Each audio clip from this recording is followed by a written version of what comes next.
When people who do not believe in the paranormal have something happen to them that makes them undoubtedly believe in the paranormal, it always scares me and intrigues me all at the same time. And that is what this story is about. Something impersonating someone's family members in the woods, and then him. And it terrified him. So the day that Nick said that this started was like any other day, like dozens of others. Him and his father were outside in the backyard playing football. Now, he said while him and his father were playing with the football that the trees were very calm, everything outside was calm, it just seemed very normal. But at one point, his dad shouts something simple, something he had said a million times before. He shouts, "Go long." So without thinking, he just starts running, and the voice kind of echoed throughout the woods like sound normally does. But then, something echoed back. From deep inside the forest, the same exact words were repeated. "Go long." It was the same timing, same phrasing, and at first his brain tried to rationalize it. Maybe someone was nearby, maybe it was just a coincidence, but the voice didn't sound human like it should have. It sounded like his dad, but wrong, slightly delayed, crackly, flat, like a poor imitation of a real voice. But before him or his dad could react, the dog outside just starts going crazy, barking aggressively, not playfully. He said it wasn't even like alert barking, it was pure panic. And this is where it gets creepy. That's when all of a sudden the voice in the wood echoed again, but this time it echoed the dog's barking. He said the bark was close, but not perfect. It had a high right rhythm, but not the right feeling, like something that had heard a dog bark before, but didn't truly understand it. And then it happens again. The voice shifted and copied Nick. Hearing his own voice come from a place that it shouldn't exist was horrifying in a way that he did not expect. It didn't sound like a recording or an echo, it sounded like him, but stripped of something important. Empty, broken, like every imitation felt slightly off. He said the best analogy he could think of was a mask worn by something that didn't belong on it. And then, just as suddenly as it started, everything just stops. No voices, no barking, no movement, just pure silence. He said that the silence felt heavy in the air, and it didn't feel peaceful, it felt intentional. Like whatever was out there had chosen to stop. Well, after this, they shortly go inside, right? But both of them are deeply unsettled, but they didn't really want to talk to each other about it. So they just decided to forget that it happened and just tell themselves that it was nothing more than imagination filling in gaps that they didn't understand. But Nick could not shake the feeling that this was not over, and he would not be wrong. A few days later, he did what he always did. There was a trail directly behind his house, and he walked on it often. It was familiar territory to him. It was somewhere that he had always felt comfortable. That day was no different, at least not at first. He walked in about a mile deeper than most people go. He then reaches this rocky pit-like area that opens up among the trees. He said it was quiet there though, almost unnaturally quiet. And that is when he saw it. It was standing on the rocks completely still. It had 4 legs, but it didn't stand like an animal that he recognized. Its posture was wrong and unnatural, like it was almost holding itself in a way that it wasn't meant to or used to. He said at this point, it did not charge at him, it did not run at him, it just stood there staring at him without making any movements whatsoever. And then it spoke. It said, "Help," in his mom's voice. He said that moment broke something in him. She wasn't there. She hadn't been outside that day. She wasn't there. She wasn't anywhere near the trail. And he just remembers standing there absolutely frozen, just trying to process what he was hearing. That he was also trying to process how this thing knew her voice. He said that confusion hit at first, and then fear hit, and it hit him all at once. He said at that point, he just turns around, he walks away as calmly as he can, trying to force himself not to panic, even though every instinct in his body was screaming at him to run. After that, things did not stop. He started noticing movement around his house. He said he started seeing figures at the end of his vision, shapes that would disappear when he would look directly at them. And he said that sometimes he felt like he was being followed or even watched from a distance, but he said it was always just far enough away to question if he was really seeing anything at all. And then his sleep started to change, and he started to experience sleep paralysis, but not in the way that people describe it. He said he wasn't seeing vague figures or shapes. He was seeing the same thing he saw standing at the foot of his bed in perfect vision. And this thing did not move, but it was yelling. Now, he couldn't move, he couldn't speak, he couldn't look away, and the sounds sounded louder than they should. He said that it was just filling the room. Now, he's tried to explain all of this to himself logically. He's tried to explain to himself that there's a reasonable answer. There's got to be something scientific, something harmless. But hearing familiar voices coming from places that they shouldn't, seeing something that doesn't behave like anything that he recognizes, feeling watched afterwards, change how he sees the world around him. He didn't want to believe anything like this. He didn't go searching for it. But after everything he's experienced, it's hard to pretend it didn't happen. He said that whether anyone else believes him or not, he knows what he heard, he knows what he saw, and he knows that whatever it was did not feel random. It felt aware. So what did you guys think of that story? I always find it super interesting when skeptics have something happen to them that is so terrifying that they can't deny it, right? That's terrifying to me. What do you guys think this was? I have my thoughts of what I think it was, a few different things, but I can't say any of them. So you'll have to drop in the comments whatever you think this was. But this is absolutely terrifying. And for something to have enough intelligence like this thing did, and the way that it was able to like mess with his mind the way that it did is terrifying. Like, it's almost like it knew exactly how to scare him and what would make him like question everything about himself, his world, and just really scare him. I think the scariest part in the story is when he saw it standing there and it said help in his mother's voice. That part freaked me out, because can you imagine how many emotions you would be feeling, like how like scared, like not wanting to hear your mom say that first of all ever, and then just seeing something that shouldn't be say it in her voice. Oh, I can't even imagine. But drop all your thoughts, opinions, and suggestions below, please, and as always, please be respectful. My brother, when we were growing up, used to have such terrible insomnia. This boy would be up at night, in the middle of the night, doing the most. And when we were teenagers, he was becoming classically trained in piano, and he just loves classical music. So he would be in the car all night and like conducting, and you would see him from the house, and you're just like, what are you doing? It's like 1 o'clock in the morning. And so that's how he was pretty much up until the car accident. And I guess the car accident did something to his brain where he now can sleep at night. But most of the time, him being up at night, he would just be up at the witching hour. But never once was he the type to be scared or, you know, really truly into that type of stuff. As a matter of fact, he's a church goer, works for the church. He's been working for the church since he was 17 years old. I obviously went the opposite direction. But my brother can see sometimes, not all the time. And this particular night was quite fun for him. He said, because I always try to get him to get on the camera, but he ain't doing it. He told me that he got up like he normally does to do his little classical music stuff like he normally does. And he went to the kitchen. And back then, the house that we lived in had 2 windows that did this, right?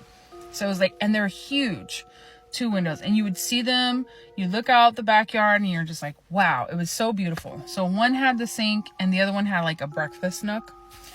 And so he's at the sink, and and we had French doors at that time. He's at the sink doing God knows what. Probably he made something to eat and probably was doing something with the dishes. And he said that while he was doing the dishes, it was probably like 2 something in the morning, he felt like somebody was watching him. He couldn't get that feeling off of him. And so he assumed that it was the spirit that was in the house that I had always been talking about. But he didn't make anything of it. He's just like, whatever. Well, we had a Great Dane named Hiccups at the time. And Hiccups starts walking towards my brother and then starts passing the French doors. And when he passed the French doors, he stopped and started staring into the backyard. So my brother noticed it and he's like, what's going on back there? And Hiccups starts growling. But my brother's looking out the French door windows and can't really see what the fuck is going on because it's fucking dark back there. It was so dark back there that it was like the perfect backyard to look at stars, that type of shit.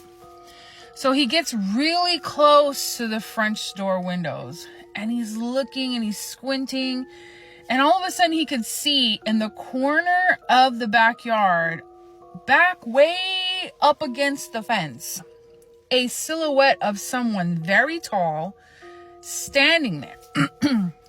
My brother jumps back and he was just like freaking out. But then now Hiccups sees it now. Like, okay, it moved. So Hiccup starts barking.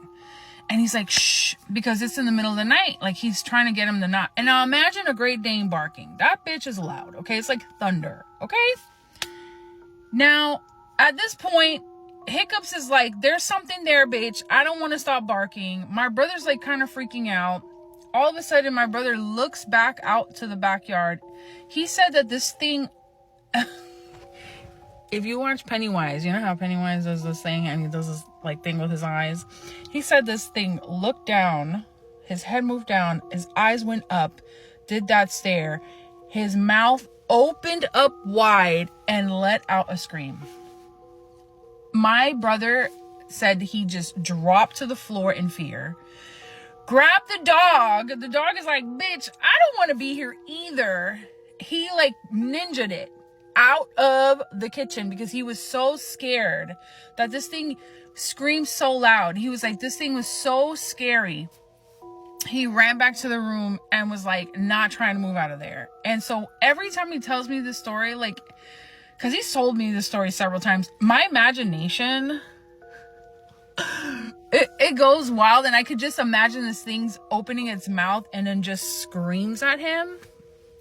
I'm fucking good. We listen, we don't get scared, and we don't judge. Let me tell you guys a story time of this guy who had an STD, but because he was not a fan of Western medication, he decided to go to traditional medication, and those people played him. They ate his money big. First of all, this man was a married man with 2 kids, right? Sharp. He grew up in a family where they never went to the hospital whatsoever. He was taught that the hospital is not right. Like, if you want to get healed, you have to use traditional ways to heal yourself, because his grandmother was a traditional healer. So his grandmother is the one that started all of this. And his dad died from HIV because he fell sick, and they said, no, we're gonna use traditional medication. You're gonna feel better. Like, there is this herb that can cure HIV. You know how these people lie, you know. And they kept on giving the dad herbs that were making his situation worse. Instead of slowing things down, they were making things go faster, and he died within a month. But that's besides the point. I just wanted to show you guys how these people literally believed in traditional ways. One time, man wakes up with things on his private area. They look like peanuts, you know? Like, you know how peanuts have, they come in a shell, and when you open the shell, those little seeds, I don't know if they're seeds, but those little things come out. Yes, they were on his private area, and he was smelling. There was a discharge that was coming out of his private area, and it just smelled so bad, and it was green in color. Like, it was just disgusting. So naturally he goes to the traditional healer to go and consult, and the traditional healer was like, listen, your wife is giving you a love potion, and your ancestors are trying to show you that your wife is no good. You know, they're showing you through the private areas. You know how sometimes when ancestors speak to you in dreams, and you know how sometimes ancestors speak to you in dreams and you don't listen to them, they decide to punish you physically. And this man believed this traditional healer. And you know what's crazy is the fact that he was the one that went to go cheat on his wife and contracted this thing. And then he transferred it to his wife, and when the man explained to the traditional healer that the wife also has this, he was like, yes, it's also because she's sleeping around and she's feeding you love potion. Mind you, he's the one that's cheating. He went outside to go cheat on his wife and then gave her this thing, and then next thing turns the whole thing around and blames the wife. And the man is like, listen, I need to cleanse your house. I need to cleanse your kids. I need to cleanse everything in that house. And that woman, he was like, you will decide what you want to do with the wife. How guy gets home, he pays this man $50K to cleanse the house, to cleanse the kids, to cleanse him off of this thing. Hi, guy is spraying water and everything and doing the things at the guy's house. This man now all of a sudden is not speaking to his wife and he's accusing her of cheating. At this point, he's abusing her emotionally.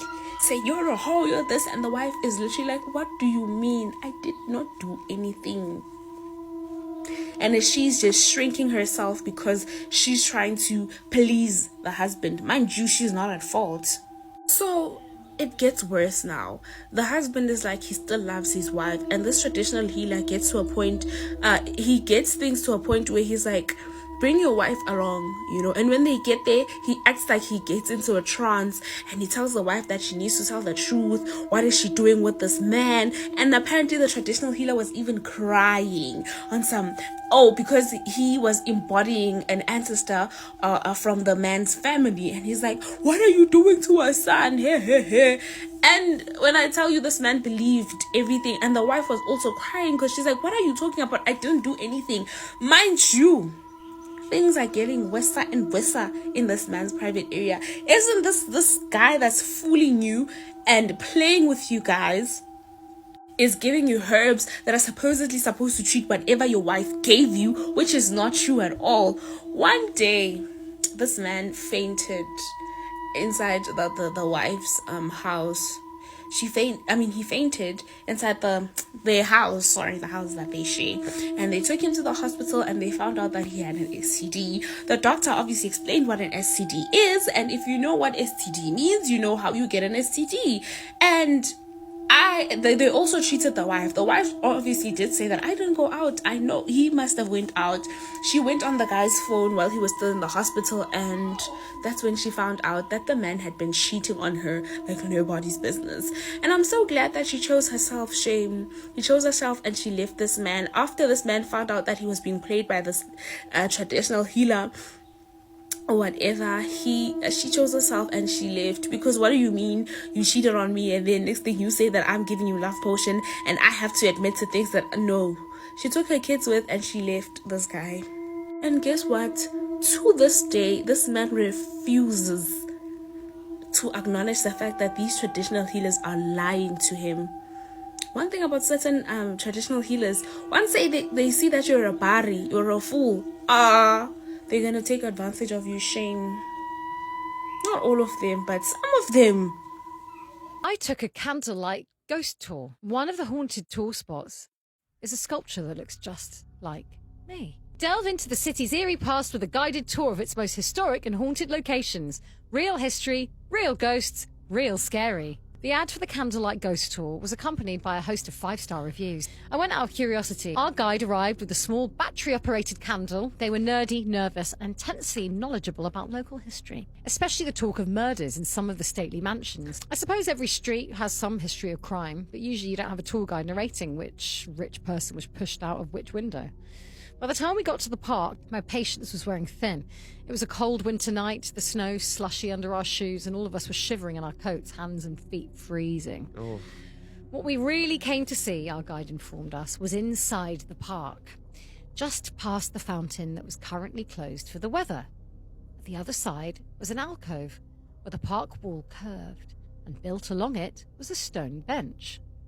Above the bench, carved into the wall, was a sculpture of dancing figures. The guide's flashlight beamed across the figures, tortured human shapes in strange poses. The park was founded over 100 years ago, said the guide. Originally, the sculpture was supposed to represent people enjoying themselves in the park, but as you can see, the figures are strangely contorted. By this point, I was shivering so hard that I'd had enough of the ghostly nonsense. I stopped listening to the guide and instead studied the relief sculpture with its 6 tortured figures. The last figure appeared to be sitting, pulling away from one of the dancers whose hand gripped their shoulder. The sitting figure had arms folded and appeared affronted at the dance. On impulse, to alleviate the boredom and get my blood pumping, I jumped past our guide, into the alcove and sat on the bench by the sculpture and mimicked the pose of the sitting figure, arms crossed, glaring at the dancers as if taken back by the nonsense. The crowd of tour-goers laughed. Never go in the alcove. Some of the other tour-goers had taken out their phones to take pictures of me, so I held on to my pose, still miming the sitting figure. Our guide, meanwhile, prattled on about how some people in the park feel the temperature drop or find themselves shivering. My breath was freezing up, and it was winter. It'd be freezing for a while. Someone gripped my shoulder, and I shot off the bench. I figured one of the other tour-goers was pranking me, sneaking up behind me. But it's just the wall behind me. Anyway, I skittered back out to the crowd, where they all laughed, assuming I'd faked my startled expression for effect. I was so surprised, I didn't try and make excuses for myself. I just blurted, "I felt a hand just now on my shoulder." Some oohs and ahs from the crowd. The tour guide pushed up their glasses and suggested we all check our phone pictures. The pictures of me looked normal. I didn't see a hand in any of them, though one person said they were sure they saw a shadow behind me. "Yeah, that's my shadow," I told them. I had them send me the picture anyway as a souvenir, and I decided I must have imagined the hand. After another 40 minutes trudging around in the cold, past churches and cemeteries, hearing lectures on history and ghosts, and then the tour was over. I was frozen to the bone, and I was glad to go home. When I got home, after I shed my thick coat and boots and hurried into a hot shower, I felt it. The brush of fingers on my bare shoulder. Wow. I genuinely screamed and jumped out the shower. But there was no one. There was nothing. It felt so real, though.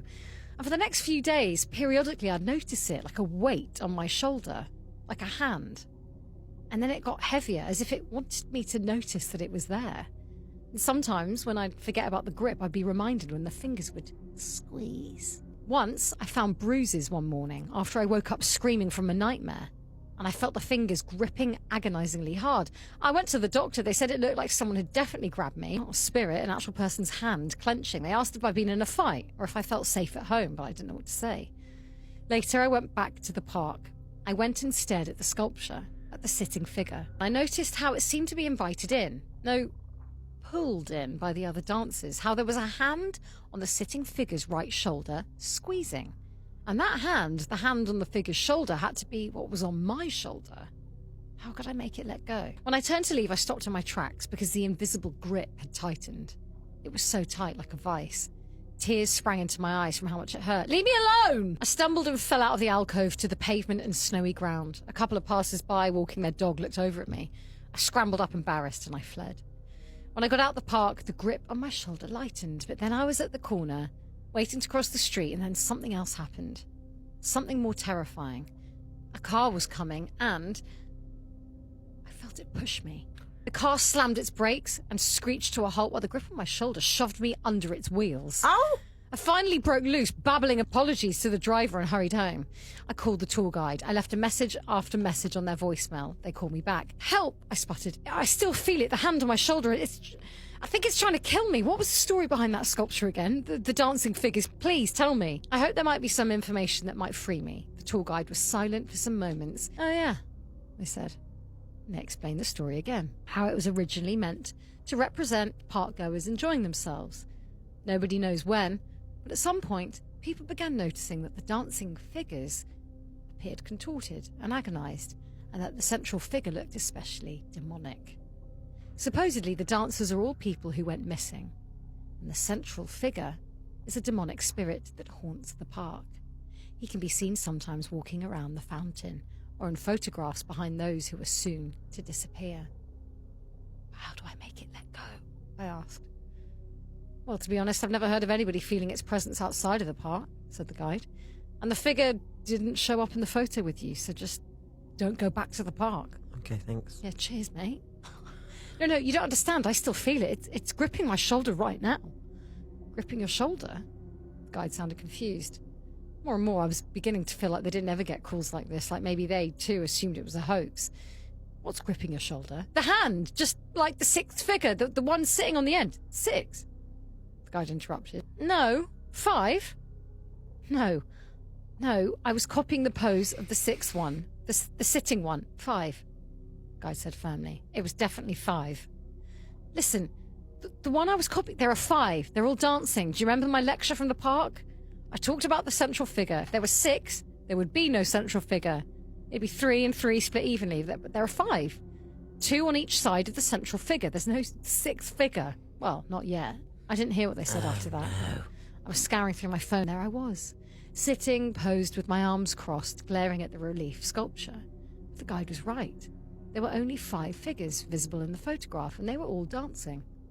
The hand is squeezing my shoulder now as I type. I don't know how long before I get pushed into traffic, yanked off a bridge, or held down in the bathtub. The hand squeezes almost constantly now. No one believes me, but I'm posting this for the record.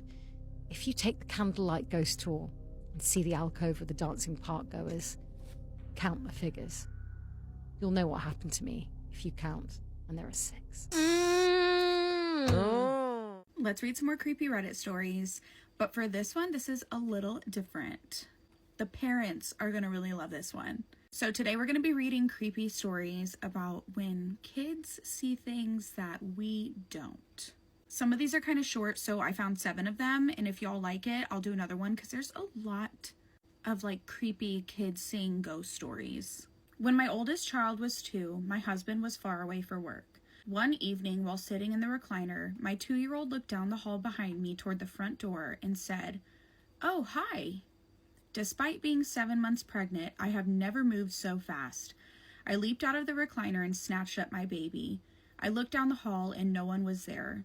All of the doors were locked, and I did a very thorough check of the entire house. No one was in the house. I ended up having her sleep with me that night and placed several baby gates in front of my bedroom door, stacking them, so that I would hear if anyone tried to come in. I have no idea who my daughter was addressing, but it still freaks me out to this day. We took my 3-year-old daughter to meet my wife's grandmother, who lived on the other side of the country. We walk in the house, and my daughter doesn't even look at her great-grandmother, but instead goes straight over to a picture of her great-great-grandmother, points at it, and says, "That's the lady who lives in my room. She's nice." Not long ago, I was putting my 3-year-old to bed when he looked over my shoulder and asked, "Mom, who are they?" I looked, and of course, no one was there. But then my son said, "Go away. This is my house," before falling asleep. We lived in a house on 6 acres of wooded, swampy land with our 2-year-old son. One day, after a ride through the woods with my husband, my son started talking about Courtney. We didn't know anyone with that name, so we figured it was just an imaginary friend. But then he started saying that Courtney was a little girl who was trapped under the swamp and was never rescued. We were house hunting, and we toured a house with a big backyard with a detached garage. After we left, I asked my son what he thought of the house. He said simply, "We can't live there. There are ghosts screaming in the yard." One day, bread flew out of the cabinet out of nowhere. I said, "What the heck?" And my daughter replied, "I see you finally met the cabinet ghost. He does that all the time." I was babysitting my 3-year-old niece alone when I heard her moving around at 2 a.m. I went to go tuck her back into bed, and as I crouched down, she stopped, looked at me dead in the eye, and said, "The man in the closet doesn't like you." Okay, these are so creepy. The one about the swamp was really sad though. And the "we can't live here, there are ghosts screaming in the yard." Say less, we are not moving into that house. These were really fun to read, so let me know if y'all want me to find some more. This should have been an ordinary drive, but it wasn't. So a woman was visiting her sister, and as she was leaving, her mom called and asked, could she stop at their aunt's house to go let the dog out? She said, yeah, no problem, because on her way home, her aunt's exit is only just like 1 mile past the exit she'd normally take to go to her house. So she's driving along and she comes up to her exit that she'd normally take to go home and distinctly remembers passing it because she went under the overpass that connects to it. So then she immediately gets into the right lane to prepare to go to the aunt's exit. And then she's driving for a little while, and then it kind of hits her like, I've been driving way too long.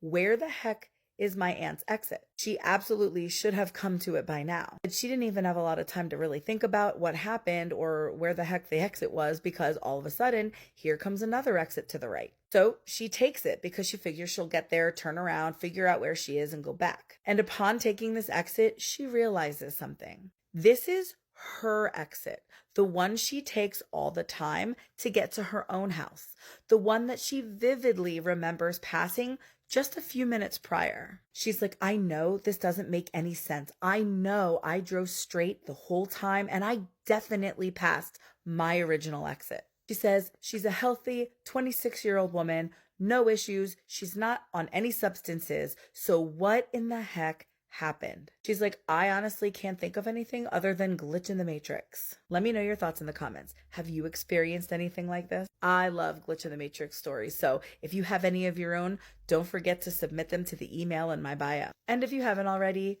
definitely follow for more creepy story time. Have you ever heard talking or laughing or weird sounds while you're in the shower? Now, believe it or not, a lot of people have had paranormal experiences while in the shower. And I think it's because you have to understand that is when we are the most vulnerable, right? We're unclothed, we are not really focused on anything, and we sort of can't see anything around us. And I think when you have an encounter in the bathroom, it's usually something negative. Now, this is a story that comes out of Chicago. There was this young girl who lived with her roommate, and she said one day she's at the house, she's taking a shower, and said all of a sudden as she's washing her hair, she sees a hand come around the curtain, and it's like moving. And she thinks this is her roommate who's just like messing around with her, so she starts slapping the hand and is like, stop it, get out of here, I'm trying to shower. And when she gets out of the shower and goes to see like what her roommate wanted or what she was doing, she realizes her roommate isn't even home. So she, is like, okay, that was really weird. Like maybe I don't know, was imagining it. About 2 weeks later, she once again is in the shower. And as she's taking a shower, she can see the shape of a man standing behind the shower curtain. And, she's terrified. Like, I don't know what to do. Like, what do I do in this situation? So she grabs the shower curtains and pulls them over, and there's no one there. Several other times, she would be in the shower and she would hear someone talking, or she would get the feeling that someone was touching her back, and she would look around and there was no one there.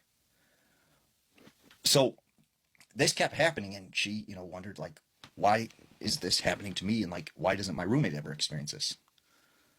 Until one day she's going out of her house and she talks to the neighbor, and the neighbor says, there used to be a young guy who lived here, and he dated a girl that looked just like you.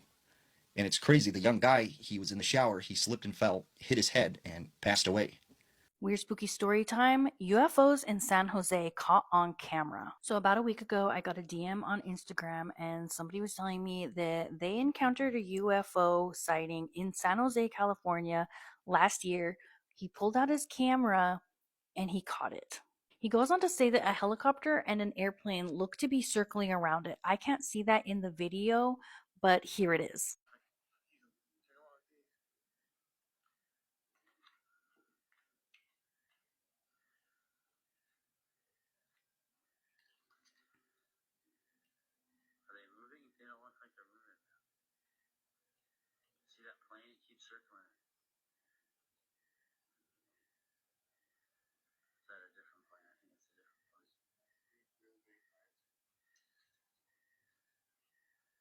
My South Bay people, how many of you have witnessed a UFO in San Jose? Let me know in the comments what you guys think this video is, or if you've ever witnessed anything like this in the area. You will genuinely never guess the career that this man went into after his wife mutilated his private parts. It was summer 1993, and a man called John Bobbitt went out for a night out with some of his mates. Now, John was originally from New York and was taken off his mum from an early age. It was actually a really sad story. She had mental health issues, so basically couldn't look after him, and he got put into care. It was later down the line in the late 80s, when he was actually in his early 20s, that he met a woman called Lorena Gallo. Immediately, they couldn't take their eyes off each other. There was an instant spark, instant connection, instant attraction. They were head over heels, and honestly, they barely knew each other. They decided to get married though, like so many people do. They get swept up, they were in this whirlwind, and they were incredibly young. She'd actually emigrated to the US from Venezuela on a student visa, and they couldn't even properly speak the same language at first. But they were speaking the language of love. Something seemed to be working for them. And pretty soon, things went from fairy tale love story to horror story. And this case is so controversial because it really does depend on who you believe. In 1991, the pair were having money issues. We do know that. And John was discharged from the Marines and couldn't find work, and it was really causing a lot of pressure and arguments. Lorena claimed that John turned aggressive and was regularly R-ing her and beating her. Even when she became pregnant with their child, she said that he forced her to get rid of the child, which would have been absolutely devastating. But John says that Lorena was controlling and jealous. It sounds like a very toxic relationship. Now, one thing we do know for a fact is that 4 years after they got married, things got too much and John actually suggested that they got a divorce. Lorena was understandably heartbroken. She didn't want this for herself. Things kind of were rumbling on under the surface. I don't really know what was going on between the pair of them, but it seemed like they were still kind of together. Then one night, John went out with his friends. Late that night, he stumbled home and into bed. Now, Lorena said he then grabbed her and R'd her. She said she was totally defenseless and she basically just had to lie there. But once it was over, she went to the kitchen to grab a glass of water, but actually what she grabbed was a knife. In a shocking crime of passion, she took the knife and sliced right through his genitals. And she didn't run away straight away. She made sure that she grabbed the pee and ran with that. She just started running, holding it in her hand. Honestly, it was absolute chaos. There was blood everywhere. And in this crazy chaos, she ran out of her home and to a random field somewhere and just launched it into a field. Now, obviously, John was screaming in agony and he had to get rushed to the hospital, but they still needed that pee if they had any chance of kind of sewing it back on and making it work again. Time was running out. They needed to find it. Now, Lorena ended up being tracked down by police. They saw this random woman like running through the night. She blurted out what had happened and explained where they could find this body part. Some poor officer had to then go and track it down, grab it and put it in some ice. It was 9.5 hours that they spent trying to surgically attach it back on, and eventually it worked. And it was very difficult for police to work out who was at fault here, you know, what exactly happened.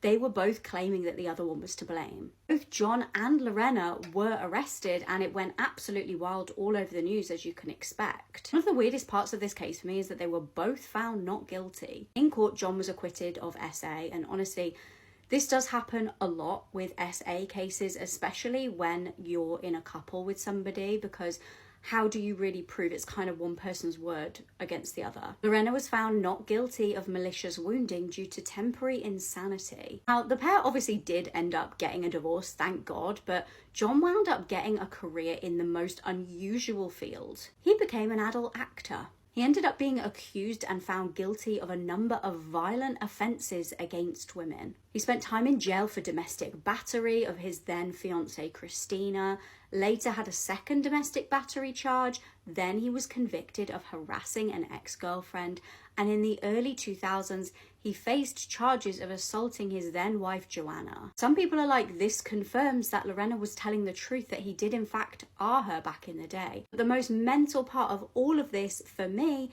is that in 2009, John admitted he still had feelings for Lorena and was sending her love letters. There is 2 crimes committed in this story, and there was not justice for either one of them, because this happened in Honolulu, Hawaii in 1931, and this was before they were ever even a state.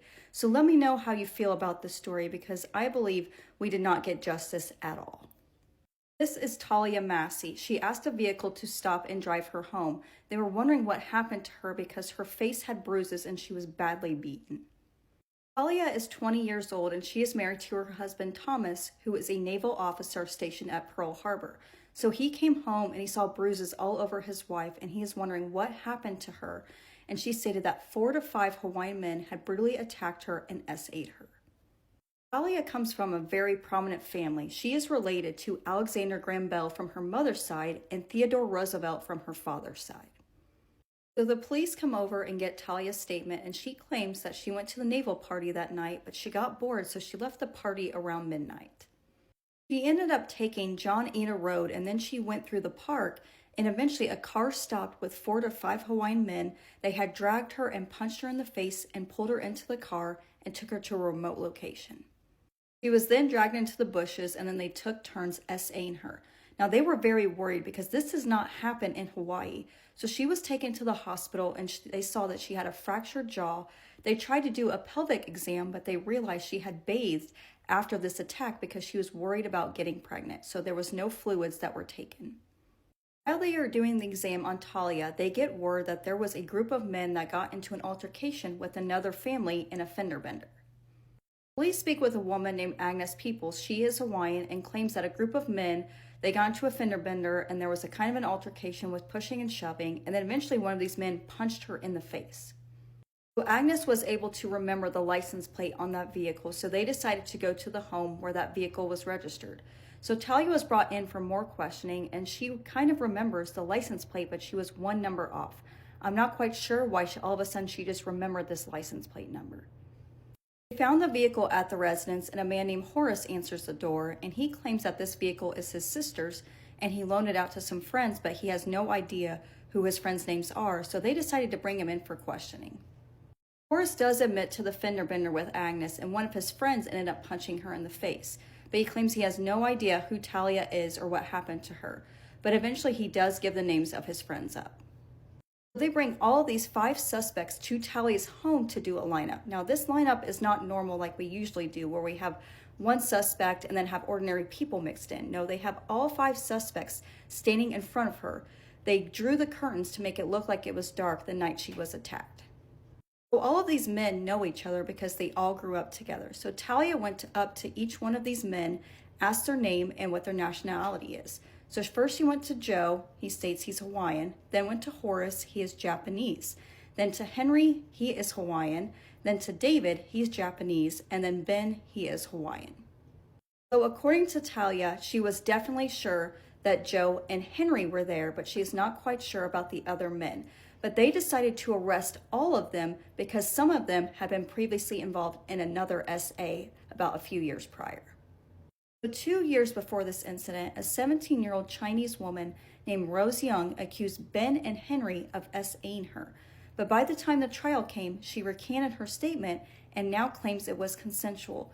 She said it was an SA because she was worried about her reputation. But they still ended up finding the boys guilty, and they did do their time for this crime. So all of these boys had the exact same story. Horace had borrowed his sister's vehicle. They went to a Filipino bar, and then eventually they got bored and they went to the park. And the park was only a half a mile from where Talia was attacked. All of them deny ever seeing Talia or know who she is, but there is a lot of pressure to get a conviction, so they started their trial on November 16th, 1931. The defense's argument in this case is about the timeline because Talia kept changing her story. She believes she left the party about 11:30 now. She's not quite sure when she left. She's not sure about the timeline. And they believe when the boys were involved in that fender bender was the same time she was being attacked, so there's no way that they could have committed this crime. The jury ended up deliberating for 97 hours, and it came to a hung jury. It was 6-6, so this was a mistrial. Talia's mother, Grace, flew all the way from New York to Hawaii to be there for her daughter's trial, and she was absolutely infuriated that they did not get a conviction. So she decided to stay there for her daughter until this case was solved, and she wanted a bodyguard. She got a naval officer named Deacon Jones. So all of these men are out on bail, and some of these naval officers are really upset that they are out on the streets knowing that they attacked a naval officer's wife. So they go after Horace, brutally attack him, beat and kick him to where they almost unalive him. And eventually they come to the officer stating, yeah, we found him and he confessed to us. But according to Horace, he never confessed to them. So on the morning of January 8th, 1932, Joseph went to court to talk about the conditions of his bail. When eventually Deacon Jones comes up to him when he comes out the front door, giving him a fake warrant saying that he needs to come with him. So he gets into his vehicle and he hurries and drives away, and then Grace is following him right behind them. So Tommy has a friend who is a lawyer and stated if you can get a coarse confession and make it not look like a coarse confession, they can use this in court. So eventually he takes a firearm and is aiming it at Joe, and he's trying to get him to confess and sign a statement. But he's like, I'm not confessing to anything because me and my friends, we did not do anything to your wife. There was an APB put out on Deacon and also Grace's vehicle, and they find Deacon's vehicle and they pull him over. When they open the door, they find a foot sticking out underneath the sheet, and it was Joe's body. They ended up taking his life, and they were planning to throw his body off of the cliff and into the water. If they would have done that, his body would have never been found. So they were all taken into custody. So Grace, Deacon, and Tommy are all on trial in the spring of 1932. And according to Tommy, he took the stand saying he was involved in the kidnapping, but he claims that he did confess and then everything went dark and then he just heard the weapon go off. But eventually, Deacon claims that it was Tommy that pulled the trigger and not him. So Grace, Tommy, and also Deacon were all found guilty of manslaughter, and they recommended the maximum sentence, which was 10 years. But they were under a lot of pressure from the governor at the time, Lawrence Judd, and members from Congress, and also the president himself. So they reduced their sentence from 10 years to only 1 hour. So that's when they recommended that the Massie family just leave Hawaii, and all of these men were released, and they decided to not have a retrial. Now, there's a lot of things in this case that do not make sense. All of a sudden, Talia remembers the license plate number, but they believe that when she was getting her exam, there was something on the radio. She heard it on the radio. They're looking out for this vehicle with this license plate, and she maybe heard it over the radio and decided to just change one number. Also, the night of the attack, Talia did not have her glasses, and she is blind without them. So how is she able to see these men's faces in darkness without her glasses? Also, she said she was pulled into the bushes and brutally attacked, so her dress would be all torn and dirty, but they said her dress looked brand new. There was also a ton of witnesses that can place the whereabouts of all of these men most of the entire night. So how was it possible that they committed this brutal attack? So now we have no idea who actually attacked Talia or if she even really was attacked. So back in this period of time, they claimed what Tommy had done to Joe was an honorable unaliving because his wife was brutally attacked, that he had every right to get revenge on what happened to her. But this was a different period of time. You know, these days they do not consider that. But we did not have a lot of evidence, and things we could do back then to prove who had done it. We don't have DNA testing, forensics, all that kind of stuff. So it's really hard to prove a SA attack unless there's a witness or someone confesses to it. So I do not believe there was justice in any one of these cases. And we honestly don't know what exactly happened to Talia. Was she even really attacked? If she was, maybe she just got the wrong suspects. Or possibly this was all consensual and she just did not want her husband to find out. We will never know. She's the only one that knows what happened that night. But I would love to know what you guys thought of this in the comments. Thanks for watching. I love you all. We'll see you in the next one. And please take care of yourselves. I think some of the most heartbreaking unsolved cases are the ones that happened years ago. There's still no resolution. This is Cynthia Anderson, and she was 20 years old living in Toledo, Ohio. In the 1980s, she was struggling with nightmares, and it was kind of showing her abduction.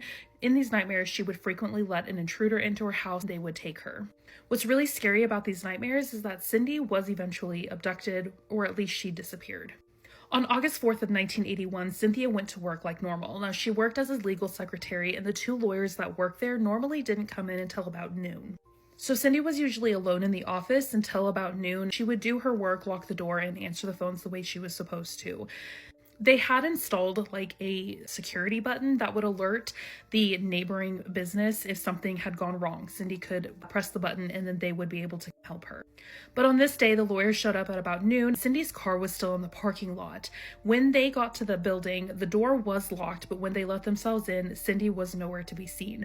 Her keys and her purse were missing, but her romance novel that she was reading was still open. It was open to the only violent scene in the entire book. When police started looking into things, they realized that there was no note saying where Cindy had gone. It seemed like she just vanished. There was a witness that came forward who had been in the law offices a couple of days before Cindy went missing. He said that he watched Cindy answer the phone call. During this phone call, she looked almost scared. Something was wrong and she hung up very quickly, but this tip led nowhere.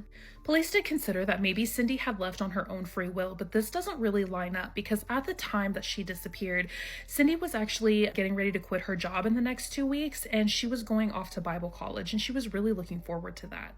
Cindy did not have a boyfriend. She kind of kept to herself and was very quiet, but in the months leading up to her disappearance, she was becoming more social and trying just to spend more time on her fashion choices and those kinds of things. I think she was trying to make different changes in her life.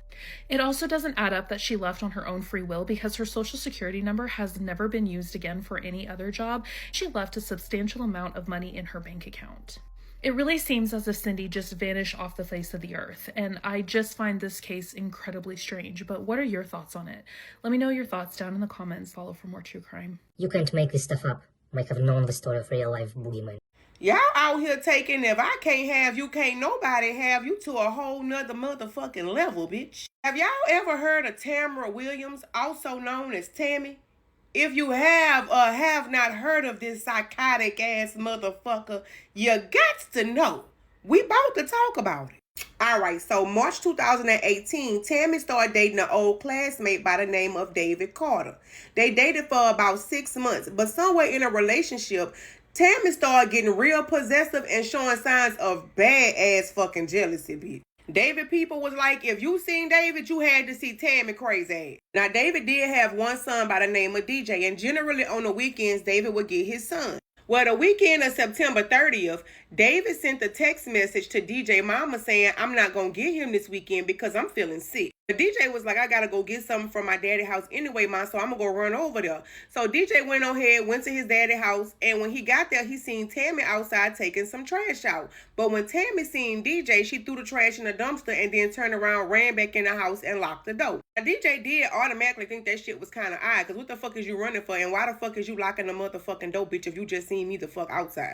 But what the fuck ever, because DJ had a motherfucking key to the house. So he went on ahead, went up in the house. He asked Tammy, hey, you seen my motherfucking charger? Tammy was like, no. So he was like, well, where my dad at? I'm going to holler at him before I go. So Tammy going to say, oh, he went for a walk. And that was kind of odd too, because how the fuck he going for a walk if he say he's sick? DJ didn't pay no mind, and he went on ahead about his motherfucking day.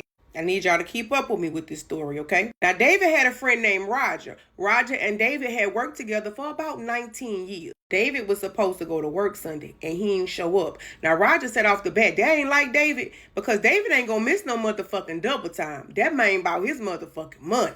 Now, Roger ain't say nothing the second day when David ain't show up for work or whatever, but see that third motherfucking day? Roger wasn't having that shit because he knew something had to be fucking wrong. So Roger called David's sister by the name of Tasia and was like, hey, Tasia, I ain't seen David at work in 3 fucking days. Can you go by his apartment and check on him? Of course, before she went, she tried to call her brother phone, but no answer, went straight to motherfucking voicemail. She called Tammy crazy ass, and Tammy was like, I ain't seen him since Sunday. Okay. Now, Tasia and her husband went on ahead and went to David's house. They knocked on the door, didn't get no motherfucking answer. But then something just told her to twist the motherfucking doorknob. Bitch, when she twisted that fucking doorknob, the door was fucking open. She immediately got so fucking nervous. She called her motherfucking daddy, and she called David baby mom. She told both of them, we haven't heard from him in 3 days. He ain't been to work in 3 motherfucking days. And his motherfucking car is here, and his motherfucking door was open. She waited for her daddy and the baby mama, and they all went in the house at the same motherfucking time. When they got in the fucking house, they knew automatically something was off, because David was known to be a very neat and clean person, okay? When they walked in his room and seen that motherfucking bed was not made up, red flag. He had some bed sheets rolled up in the closet, another red flag. Like his bed had recently been moved. So sis looked down on the floor and she seen something red on the carpet. She looked underneath the bed and she seen it was even under the bed, which will probably be the reason the bed had been moved. So as the investigation started, family looking, police looking, they posted on social media saying, hey, if y'all seen him, call us, let us know so. Now, as this investigation going on or whatever, baby sister ain't letting up off of Tammy crazy ass. She called her again and was like, I'm going to ask you one more motherfucking time, bitch. Where the fuck my brother at? And she was like, I don't know what you're talking about, Tasia. I ain't seen him since Sunday. Tasia came straight on out and told Tammy, bitch, if I find out you the reason why I can't find my motherfucking brother, bitch, it's going to be a motherfucking problem, ho. Now, everybody did notice that Tammy was impressed about David being missing. Matter of fact, she went about her normal motherfucking life.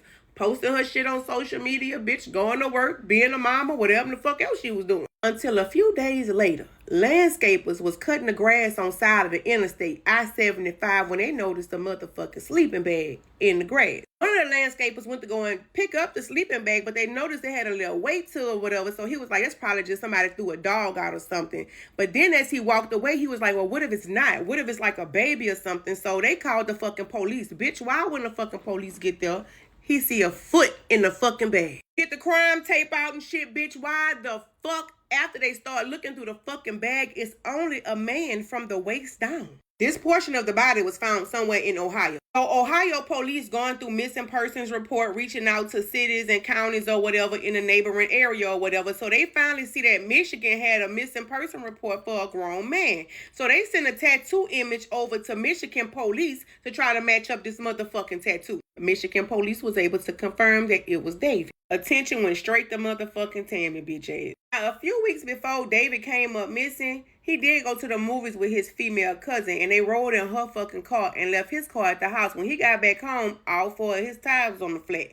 He already had an idea of who had fucking done it. David family also said that the day before that he came up missing, they went to a football game. The whole fucking family. Mama, daddy, sister, brother-in-law, even Tammy was there. Tammy ain't sit with the fucking family. Instead, the baby mama caught her staring at her with some evil, demonic ass look on her fucking face, bitch. So she obviously had some shit on her fucking mind. October the 5th, Tammy ass was arrested, bitch. After 72 hours, they let Tammy go because they ain't have no evidence on nothing. They just had a bunch of suspicions and they didn't know the cause of death. Now, on October the 10th, 2018, police stumbled across this motherfucking black duffel bag on side the motherfucking interstate. Inside the duffel bag, they had buku ass motherfucking grocery bags. So they bust down the grocery bags, and when they got to the middle of everything, David's head was in the fucking duffel bag. On October 16th, they found a suitcase on side of the motherfucking interstate. When they opened the suitcase, they had a blanket in that motherfucker. Well, wrapped up in the motherfucking blanket, bitch, was the rest of David's body, from the waist up, including the arms. It was said during the autopsy that he was unalive by being shot. He had been shot behind his earlobe, and the bullet came out of the top of his head. It was said that he didn't have no defense marks on him, and he had an antihistamine in his motherfucking bloodstream. Now, David was pretty tall, and he weighed about 190 pounds, so she knew she couldn't just take him out that motherfucking house like that. They say this bitch cut him up with a motherfucking kitchen knife. And how the fuck this hoe go about her motherfucking day going to work and shit, and you just fucking cut a body up, bitch?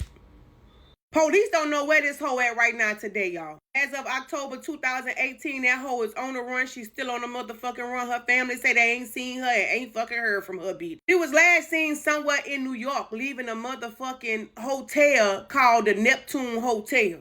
What's even worse is David's mama passed away right after this shit went down because 6 days before he went missing, she was diagnosed with cancer. And after everything started unraveling, his mama just gave up and stopped going to cancer treatments. He definitely needs some justice, but nothing else, closure.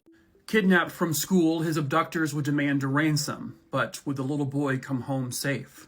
Hello, true crimerers. This is the case of Bobby Greenlease. Viewer discretion is advised. This case will take us to Kansas City, Missouri, and we're going all the way back to 1953. Robert Greenlease Jr., who would go by Bobby, he was born on February 3rd, 1947, and he was born into a very wealthy family. The Greenlease family, and that's actually his father pictured there, they owned and operated car dealerships. And back in the 50s, they were multi-millionaires. Robert Greenlease Sr. was actually 65 years old when Bobby was born, but he still always remained very attentive and took very good care of Bobby. So did his mom. Bobby attended a preschool located in this building, which was the Notre Dame de Sion, and that's in Kansas City, and that's where Bobby was when the day this all took place. It was September 28th, 1953. Bobby's class was interrupted so that Bobby could be removed from that class. Bobby's aunt came to the school to say that his mother had just suffered a heart attack. So they pulled Bobby out of class, and the aunt would put Bobby into a cab with her, and they took off. The administrator who handled this earlier would later call the Greenlease home just to see how Mrs. Greenlease was doing, and she was shocked to find out that Mrs. Greenlease did not have a heart attack. She was fine. Also, Bobby's aunt wasn't there. Whoever that woman was claiming to be the aunt was not. It was a ruse. Bobby was kidnapped. Not too soon after this, Bobby's father gets a phone call coming from the abductors. They demanded a ransom. They demanded $600,000 in cash, which would be equivalent to about $7 million today. Mr. Greenlease did not alert the police. He rounded up the money because he had it, and he would deliver it to where it was being told to be delivered to. One of the kidnappers, at least, would collect the money, but there was no boy. A short time later, St. Louis police were alerted that there was a man who was flaunting this large amount of money. A man who never had possessed money like that before. They also, police, heard from a sex worker that there was the same man had asked her to fly to Los Angeles to send a letter from LA to the police in Missouri to throw them off the scent. The man was named Carl Hall. He was tracked down in St. Louis, Missouri, and he was brought in for questioning. And it was there that he implicated his girlfriend, Bonnie Heedy, of the kidnapping. The police found her, and they also found Bobby. Unfortunately, Bobby would be coming home in a casket. The 6-year-old boy was buried in a shallow grave in Bonnie's backyard. The little boy had been shot in his head with a revolver, which police also collected.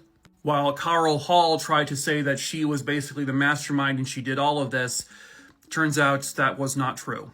First of all, she was identified as the woman claiming to be the aunt. A cab driver also came forward to state that she was the woman who got into his cab with the little boy, who he didn't recognize at that point. Well, they also found out that Carl Hall had gone to military school with an older brother of Bobby.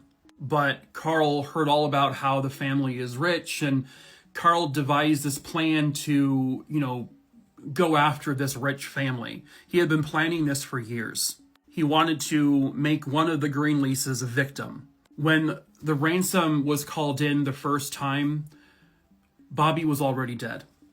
They shot him in their vehicle and then buried him in the backyard, and then called to make ransom demands, which was paid.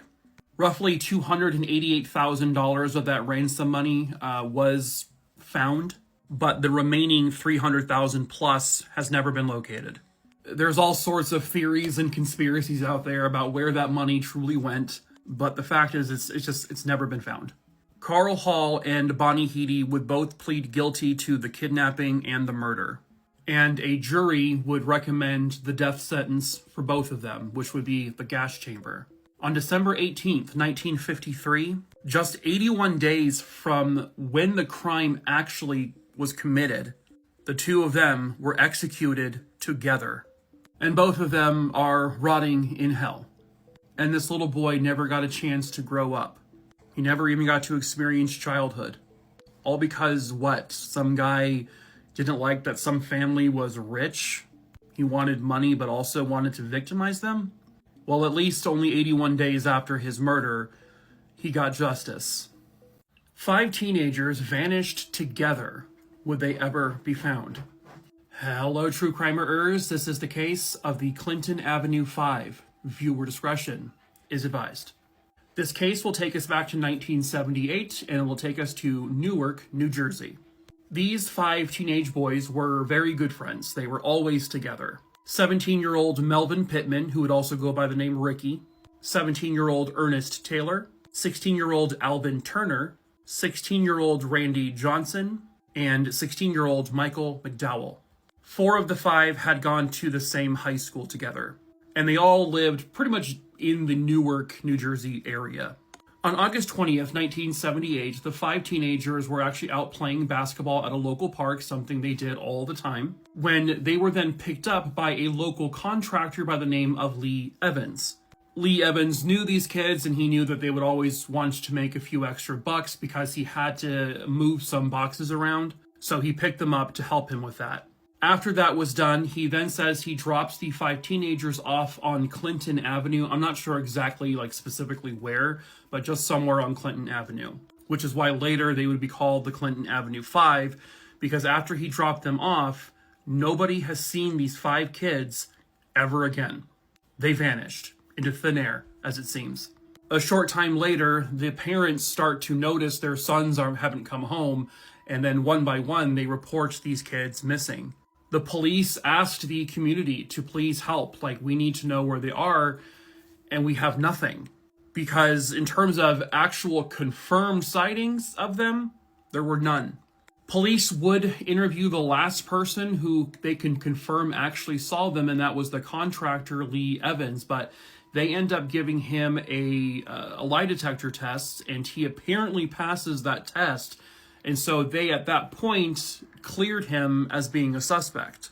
And they were, again, back at the beginning. They don't know where the hell these kids are. How do you have 5 full-grown teenagers just vanish into thin air with nobody seeing them or hearing anything? It actually wouldn't be until about 2010 when police say they finally have a breakthrough. Not only that, but they have the answer. The 5 teenagers are dead, and they were killed the night they disappeared. Well, a man named Philander Hampton would come forward to police around 2010 to say that he, along with his cousin, a man named Lee Evans, were responsible for the death of the boys. Yes, Lee Evans, the same man who was the one who was last known to see the kids. According to Philander Hampton, what happened was that Lee Evans believed that these 5 kids stole marijuana from him. And so what they ended up doing to the kids was retaliation for that.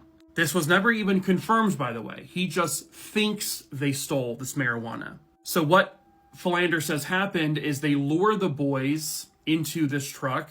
They then take them to a house or an apartment building, and they lock all 5 of these kids in a closet. Then they set the house on fire, which effectively kills all 5 of them.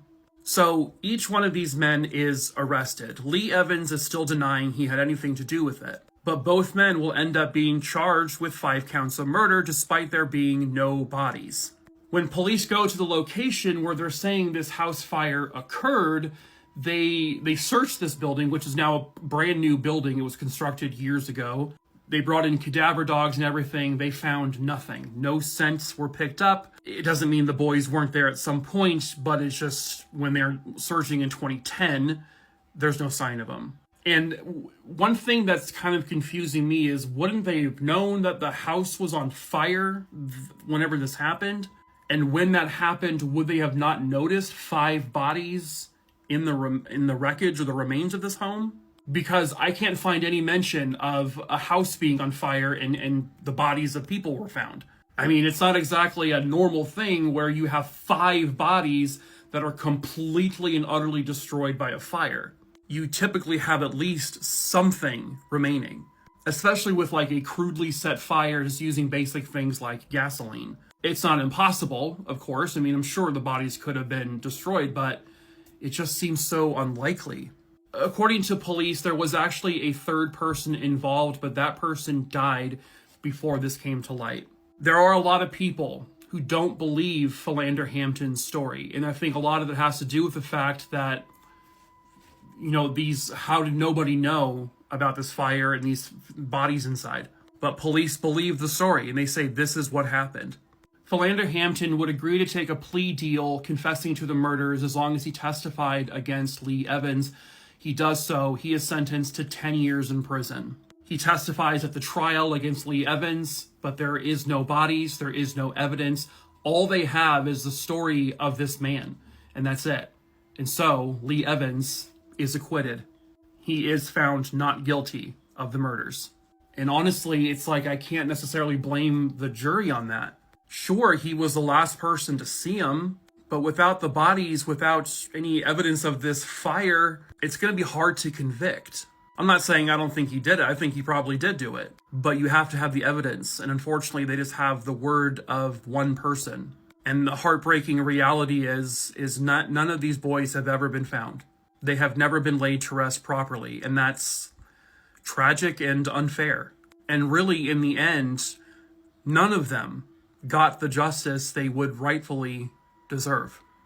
There are people speculating that there was some serious foreshadowing happening leading up to the fatal accident that Anthony Joshua was in recently. There are videos floating around, and I'm going to tell you right now to not look them up. I thankfully have not come across them, and I don't intend to go looking for them, but I have heard them described. The videos were taken just after the crash occurred, where Anthony Joshua, who suffered only minor injuries, is sitting in the backseat of the wrecked car as his trainer is being taken out. And from what I've heard, again, forgive me if this isn't completely factual because I refuse to watch that video, but from what I've heard, his trainer no longer had a head, meaning he was decapitated in the accident. Well, after the accident, of course, people are searching for Anthony Joshua's trainer online and going through his Instagram, and in one of the posts that his trainer made just weeks before this terrible accident that would take his life, he posted a video showing a barbell falling on his neck. People in the comments were saying rest in peace, insinuating that he shouldn't have been able to walk away from that scenario. Fast forward a couple weeks and he's now